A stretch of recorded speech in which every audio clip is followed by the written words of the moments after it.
déjà vu. Je vais vous faire rire.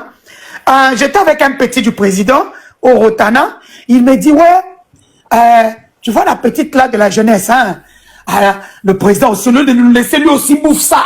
J'ai dit, ah bon? Lui aussi bouffe ça. J'ai dit, oh, mais ça, c'est énervant. Alors que c'est notre truc à nous. J'ai dit, continuez à bouffer parce qu'on va faire comment? Et vous et le président, et quand on les prend comme ça, si on le donne, on leur donne beaucoup, c'est 500 $. Les gens de ces régimes ne donnent pas l'argent aux femmes. C'est pas comme les gens de Mobutu, les gens de Kabila qui payaient des maisons aux femmes. Si tu trouves une fille pour laquelle on achète des maisons, c'est qu'elle elle touche au fétiche, elle a des marabouts. Comme il y a un ministre en fonction maintenant là, qui est aussi un petit de Tshisekedi, ils sont avec une petite là, si tu la regardes, elle ne vaut rien. Mais la petite a 3 maisons à Gombe. Gombe, c'est comme notre Uccle de Bruxelles, notre Waterloo. Elle a 3 maisons. Elle est enceinte. Là, elle est partie accoucher à Dubaï. Et quand elle entre dans un magasin, elle s'achète des Rolex à 100 000 $. Mais quand vous regardez, vous vous dites, mais qu'est-ce qui se passe avec ces autorités? Ils n'ont plus peur. Maintenant, comment ça se passe quand le chef de l'État voyage? Je le disais dans une vidéo il y a 1 ou 2 mois, lorsque on a nommé un chargé de mission du chef de l'État de l'église Philadelphie. Je disais que, chargé de mission, est-ce que tu connais ton travail? Ton travail, c'est quand le président voyage, tu dois savoir où mettre les copines du président. Parce que le président doit se détendre. Comment se fait-il que même les copines se retrouvent dans le même hôtel que le président? On ne fait pas ça. C'est pour cela que j'ai parlé que, vous voyez les Dani Banza. C'était ça le travail de Dani Banza, un conseiller. Il était chargé de mission du chef de l'État.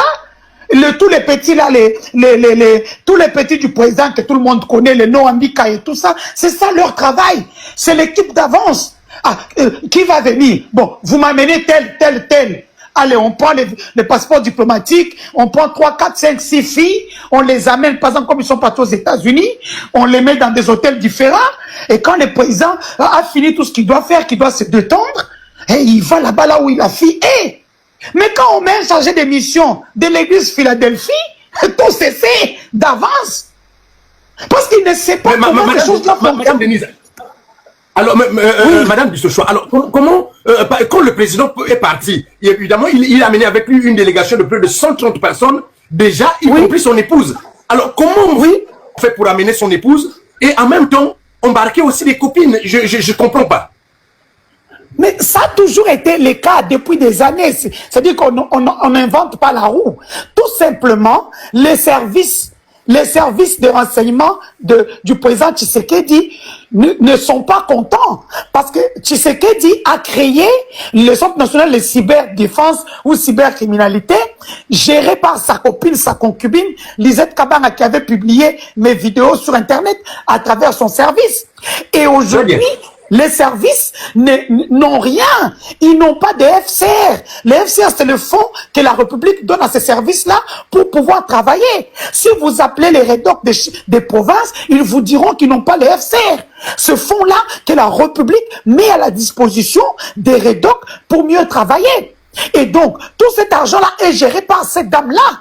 Et ces gens sont énervés. Et leur énervement, nous les voyons transpirer. Ça transpire. Parce que si vous voyez tout ça, c'est que ce sont les services qui ont fait fuiter ça.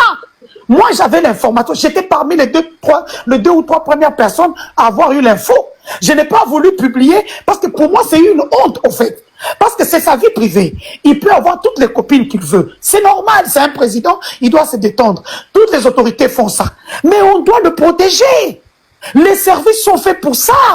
Les petits là dans la délégation, la plupart des petits qui sont là, ce sont ces petits, leur travail, ce sont aller chercher les copines.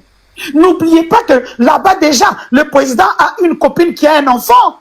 Cette copine qui était la femme d'un ancien ministre et professeur des universités, Toussaint Tshilombo, je vais le citer, tout le monde le connaît.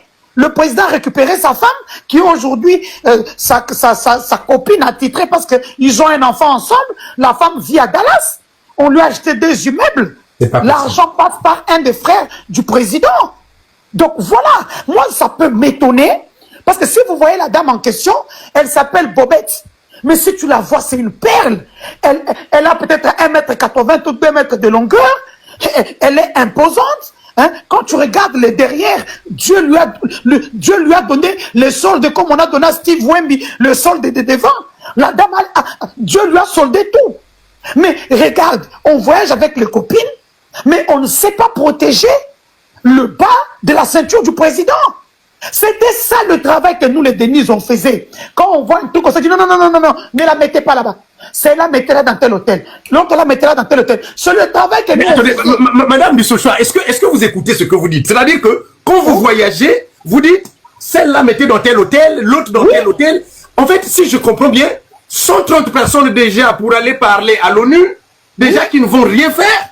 Oui. Alors, donc, finalement, on a un bataillon de sexologues c'est-à-dire que dans le départ vers dans le contingent du président, on a une équipe spéciale pour faire détendre le président tel que vous avez dit. Donc pour faire détendre le président quand le président finit ses activités qui d'ailleurs ne sont même pas des activités physiques. Donc le président peut aujourd'hui dormir là, mais jusqu'à mener son épouse. À ce moment-là, vous travaillez comment pour manager son épouse? Et donc ça peut se comprendre que son épouse a dû les suivre alors. Non, son épouse gère leur conversation, et à travers ces conversations, on a compris, tout le monde a compris que les services de renseignement sont gérés par la première dame. Et que, comme ils sont fâchés, que le président ne leur donne pas de l'argent, et que tout l'argent des services va chez cette fameuse Lisette Kabanga qui est en train de s'enrichir, qui s'achète des